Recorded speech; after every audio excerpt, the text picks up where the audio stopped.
लहंगा खरीदने साल में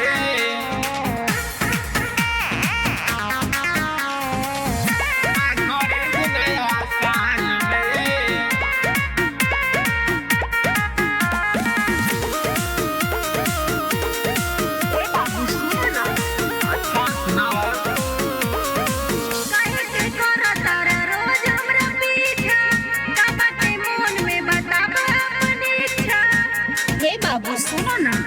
अच्छा सुनाओ।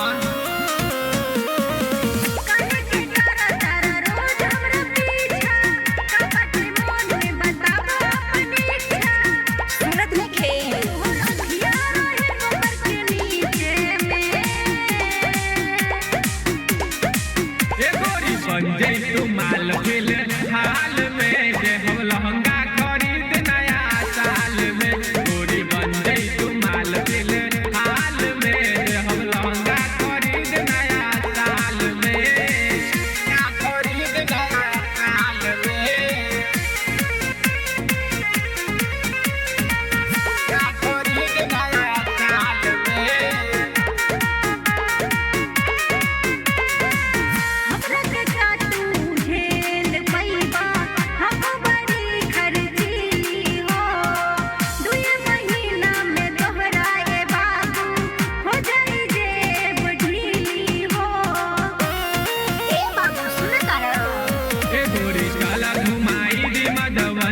बाजार काहे सोचेलू हमके गरीब हो काहे टेंशन लेत बारू ए गोरिया हम बाने ही बड़का अमीर हो काहे करेलू इतना गुमान हो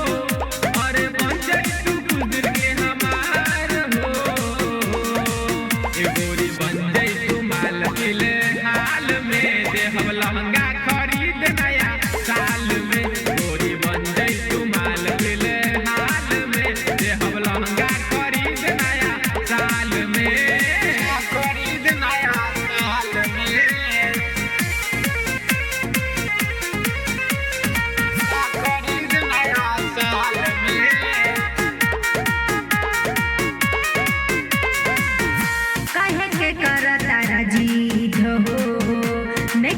तोहके दिल हो भाई हमर खलनायक बार दाग दही सीने में गोली हो। अच्छा चलो काहे डरत बारो तना गोरिया हमर जिला में चलेला ही नाम नु राइटर राजन अभिषेक के भेजे दे हब देखली के तोहरा भाई के नु काहे शर्मावेलू इतना हो दे दे हो जम्मा उधार हो